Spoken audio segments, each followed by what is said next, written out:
Welcome to another episode of the Catch Your Breath podcast. I'm your host, Ingamasek, and I am so glad that you're here. I've been looking forward to this conversation right here. But before we jump into it, I just want to check in with you. How are you doing? And as you think about the answer to that, I really want you to think about how are you doing? Truly, really. What season are you in right now? And how are you handling that season?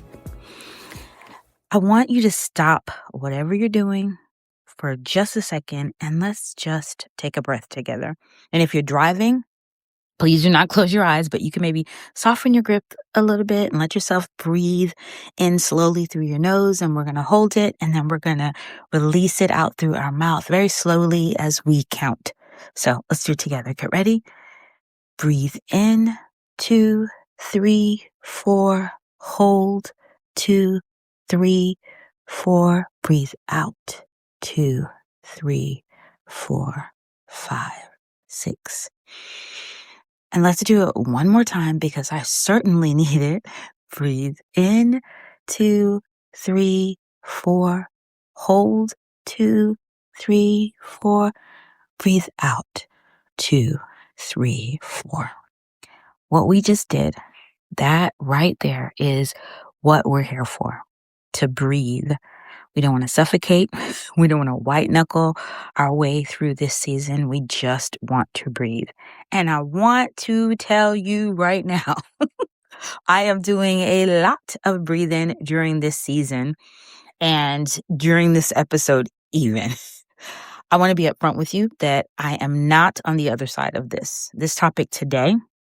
I don't have 3 tidy takeaways from somebody who's already has it all figured out. That's not what this is. I'm in the middle of it right now with you. And I think that's exactly why I needed to say it out loud. Today's episode really came out of a conversation that I was having with a friend that asked me how I was doing in the middle of this whole graduation approaching season and all of the planning and all of that. And we started talking. And somewhere in the conversation, she was like, Inga, see, you need to do an episode on this because a lot of us are either already in this or we're going to be there eventually. And it's just one of those conversations we need to have. And I said, okay, but I was prepping. I was like, I'll try to remember that. And then we started talking again at the end of co-op and we kind of got back on this again. And she said, that's an episode like that. You got to talk about that too. And then I asked her to send me kind of a recap because, I could tell my kids all the time, if it's not written down, it just goes in and goes out, goes in one ear, goes out the other ear. And so I asked her to send it to me and she did. And I was reading back through it and trying to decide how I was going to really talk about it. And as I was sitting in all of that and trying to figure it out and trying to think about how to make this episode something valuable to you, one of the things that just kept coming up to the surface underneath all of the different questions that I was asking, because it usually starts with questions or emotions or feelings or things like that. And what just kept coming up to me was, did I do enough? And here's what I want you to know in the midst of all that. This season, the one that is happening with me, and it's going to happen with you, and maybe is with you right now, before your child crosses the finish line, has a way of turning up the volume of every single quiet fear that you have had about your homeschool. And even the fears that you think you processed through and you've worked through them and you're not in that same place, you just start running a list in your head. And I'm not talking about that gratitude list of all the things you're thankful for, but the other one, the one that sounds like, what about that year that we didn't finish the curriculum? Like as I'm looking through transcripts and books that we still have, because I keep a lot of the stuff, I'm like, oh, we didn't finish that one. Oh, did we get through enough chapters? Did I teach enough writing? Did I do enough math? Did he get enough real world stuff? I have a book that's written by Josh Mulville. I can't think of the name of it, but it's basically, he talks about a conversation that he had with his parents when they took him out to dinner. He was graduating and they gave him this list that had all these different things that they wanted to make sure that he did before, that they did with him and taught him that he knew before leaving. And then he ended up writing that in the book. And I fell in love with that. The whole concept, the book is beautiful, like the whole nine. I'm in love with it. So I've had the intent of going through that. But even now I'm like, oh, I still haven't finished that. I still have more of that to do. And oh my goodness, did I do enough? Did I pick the right things out of it? You start thinking, are they going to get out there and people are going to figure out that they were homeschooled, and not in a good way, but like, oh yeah, of course you were homeschooled. Are they going to look back someday and say, you know what, Mom, you really messed me up? And I want to say that out loud because I do really think that a lot of us are feeling it, but we don't often say it.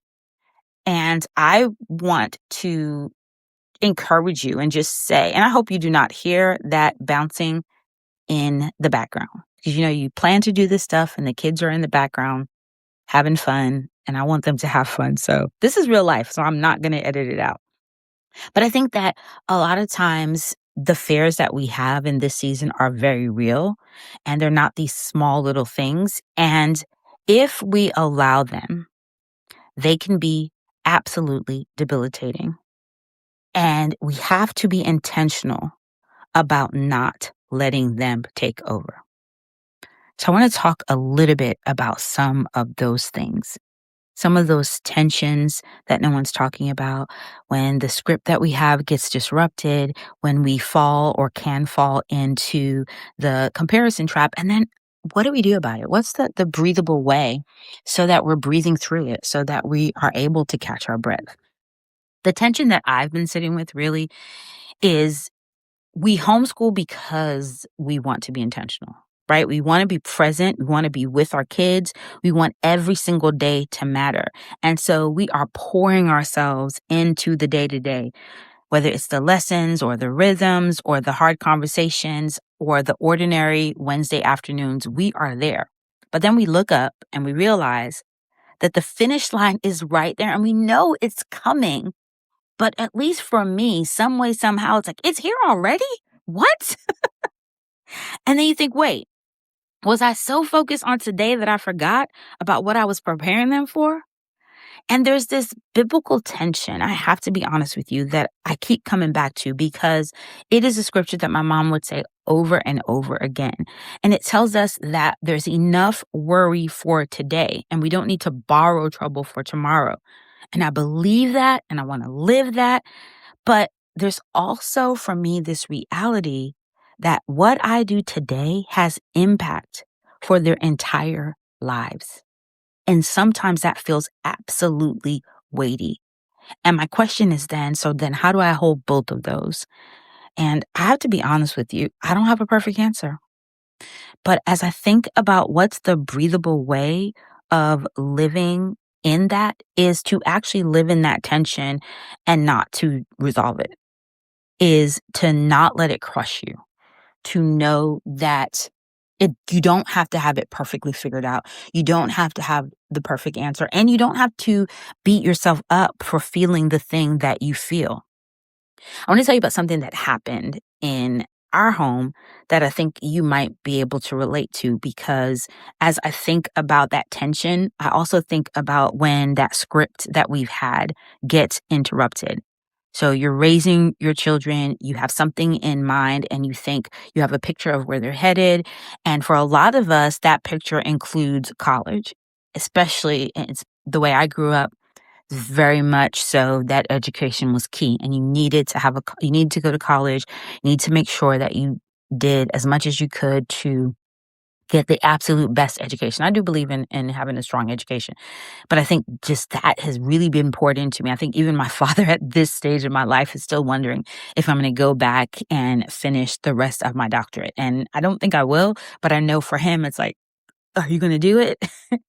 And so as I think about that, I think that a lot of times everything that we're doing, whether it's our curriculum choices or the writing practice that we're doing, or if we're, thinking about the words. I know for the beginning of our homeschool a lot, we studied the Greek and all the origin Greek. I'm trying to think what else is the origin of it.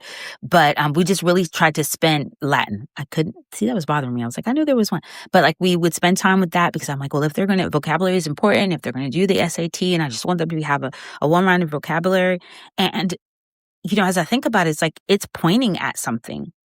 But then when you get close to the end, your child says something like, I'm not sure that college is my next step. Suddenly you're standing there thinking like, wait a minute. Have I been preparing them for a thing that's not going to happen? Did I miss something? Should I have been doing this differently? Is it too late now? Is it? Is it?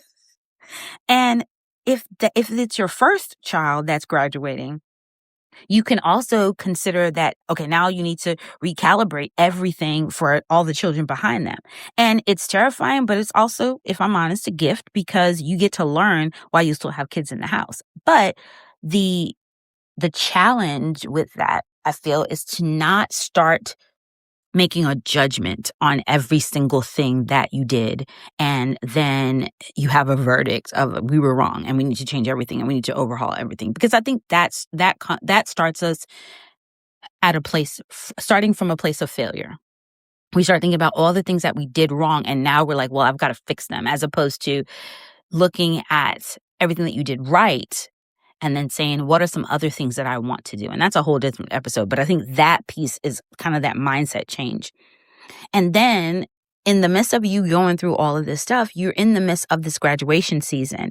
And whether you're going to homeschool graduations or you have family or friends that have traditional schools and their graduation, you're going to the different co-op celebrations, you see the different Facebook posts, and then someone starts reading off all the scholarships that your child has, the full rides, the study abroad they're doing, or the 6 figures in the scholarship money before they even know which college they're going to.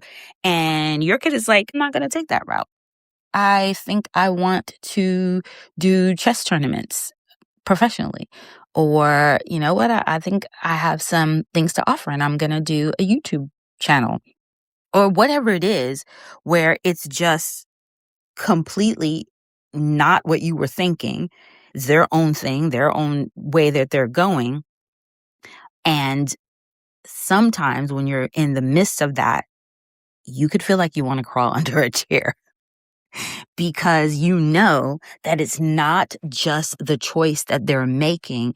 It's the, once again, judgment and verdict for you and your homeschool and what you didn't do. And like, oh, see, wow, you sure it wasn't that you was homeschooling them? Maybe you should have put them in school for high school. I mean, like, are you sure they're going to be able to do this and that and this, the third? And you got to just be able to breathe through it. And I just want you to know that if any of that sounds real, I see you because I'm right there with you.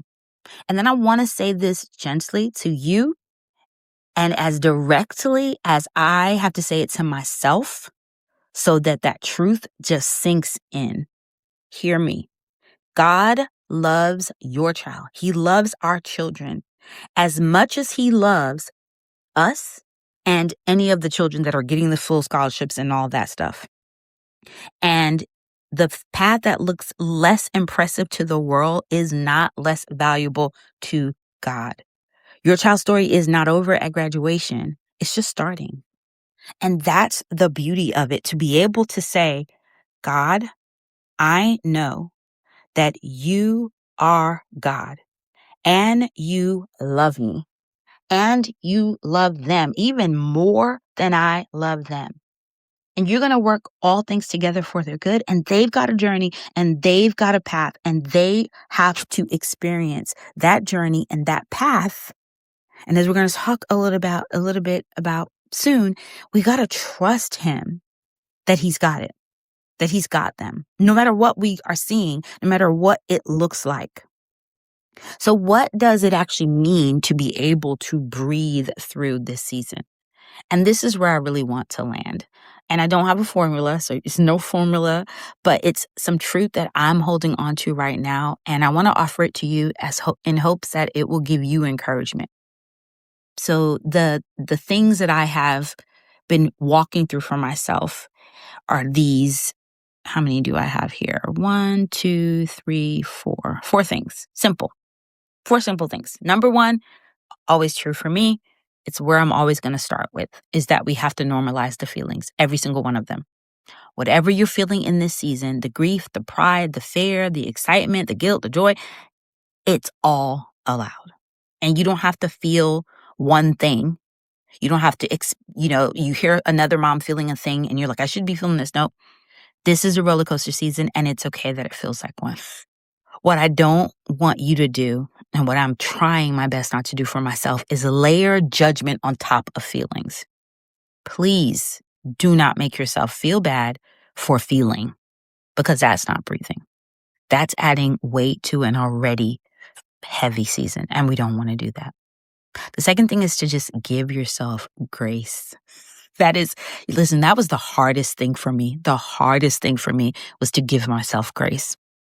But we have to do it, because the truth is we can't go back. We can't change what we did or didn't do. We can't go back and redo the years. And if we're sitting in regret, it doesn't prepare our child for the future. What it really does is it keeps us from being present for right now, because we're too focused on what we didn't do, and we got to be present right now, because right now is what we have. So let's be here, and let's be here for what we are experiencing. So cry when you want to cry, celebrate when you want to celebrate, and do what I love doing. Kiss that child as many times as they will let you. As many times, because this season is happening whether we're present for it or not. And I laugh, and my son laughs, and they just know he was on the computer doing chess, and I just went out there and kissed him on the head, and he was like, yes. And I was like, nothing, I just want to kiss you. He said, oh, okay. And went back to doing what he was doing, because he knows I'm taking all my kisses. I'm taking them all. The kisses, the hugs, all of it. The next one we have to remember is, which is the most important. It's not the last one I'm going to say, but I would say it's the most important. We have to trust God, because he is the one that does the multiplying. We know that Psalm 46:10, which I talk about all the time, says, be still and know that he is God. But the rest of us reminds us that he will be exalted. He will be glorified. And that's not a nice thought to put on a mug. That's a promise for this moment, that he gets the glory. That's what we have to remember, that he needs to be exalted among the earth. So if I think about, and one of the things I do really think about and changed once I started homeschooling, was the story of the loaves and the fish. Because Jesus didn't ask the disciples to feed the 5,000 people from their own resources. He asked them to bring what they had, to go get and bring what they had. And they gave him those 5 loaves and those 2 fish, and he is the one who did the multiplying. So think of it that way. You brought what you had, and it might have felt like just 5 loaves and 2 fish. You did the best you could do in certain seasons, on the hard days, all of it. But you showed up every day that you could. Not perfect, but rather perfectly imperfect. You were faithful as to the best that you could do, and you brought what you had and you laid it at his feet. And he's going to do the multiplying. And if you haven't done that as yet, take it to him, because it's already done. So you might as well go ahead and take it to him. And this is who he said that he is. He is the one that does that. And then let me say, I think that's the most important, but I think this one is the hardest. Trust yourself. Trust yourself. You did what you could. And yes, there are things that you would do differently. There are things that I would do differently. And yes, you're going to do some of them differently with your next child if you have more than one child. And it's not failure because you realize you failed. It's just growth. You've learned from that and you're going to do something differently. But we don't want to live in guilt, because guilt is never supposed to be a permanent address. And I don't know if you remember, we talked about that in an episode. In a book that I was reading, I think it was Sacred Parenting. And it just changed the way that I think about guilt, which was such a blessing, because it helped to reframe that there is guilt that happens. I'm always about normalizing the emotions and the feelings, because you have them. So you might as well not try to pretend that you don't, but we have the feelings, so we have them. But what I loved about the fact that it talks about that we do have guilt, because so many times people are talking about we don't have it. And I'm like, we do. So what do we do with it? And it just talks about you thinking about guilt as a car wash, where you go through it and you come out cleaner and you learn something, but you don't park there. Like, a car wash is never meant for you to just sit there over and over and over again. Like, you go through it knowing I'm getting ready to go on the other side. And it's going to be different. My car is going to look different than it was going through. Well, you're going to look different when you realize you have that guilt, you process it, you work through it, and then you go to the other side. And I want to close this with something personal from me. My son who's graduating came to me recently, and he said some things that I just was not expecting, because we talk a lot at nighttime, even when I'm really tired. That's our time to really talk. And I'm not going to share the whole conversation, but I just want you to know that one of the things he said that changed me, and I was trying my best not to just fall into tears, is that he looked at me in just the most compassionate, loving, reassuring way, and said, and one of the things he said is, "You did enough. You did all you could." And I'm trying not to cry when I'm saying it. And I appreciate every single thing you did. And I'm going to be okay. I'm ready. Ah, I said I was going to tell it. And I said, if I tell it, I'm not going to cry with it. But friend, I just want you to know that I needed to hear that more than I can tell you. And I didn't even realize that I needed it. And I wasn't asking for it. And it wasn't even like we weren't even talking about anything remotely. Actually, we weren't even talking. Like I had just come in, he was doing something in the kitchen, and he said that. And maybe you need to hear that too. Even if your child hasn't said it to you and doesn't say it to you, you don't have to wait for them to say it. Because the truth is, God already has. God has already let you know that whatever you did was enough. He doesn't need you to do more. Once that season is over, that season is over. Now, you may need to do some different things in a different season, but he's not expecting you to go back and do anything more, because he can do what he needs to do with that. He can work it together for the good. And that, I'm not going to say that him saying that doesn't mean that I sometimes am going through all that, but it was after all of that kind of spinning. And I'm like, wow, thank you. And for me, it was like, I thanked him, but I'm like, thank you, Lord. Thank you. Thank you that you would just have him come and say that to me. Okay, so let's get ourselves together, or me. Let me get myself together. And what's your one thing? Well, if you leave this episode with only one thing, I want it to be this. You don't have to have it figured out to breathe through it. You just have to keep breathing. That to me is the peace that I do not have to hold my breath waiting for whatever it is. Like I can actually breathe through all of it. I know that the doubt is going to be loud. The comparison is going to show up. The regretless is going to try to take over. But in the middle of all that, we get to choose. And you get to say, am I going to suffocate under this, or am I going to breathe and remember who God is? But you're here listening, so I already know your answer. I know what you're going to do. You caught your breath, you're going to breathe. I just want to thank you so much for spending this time with me today. And if this episode hit home for you, will you share it with another mom who needs to hear it?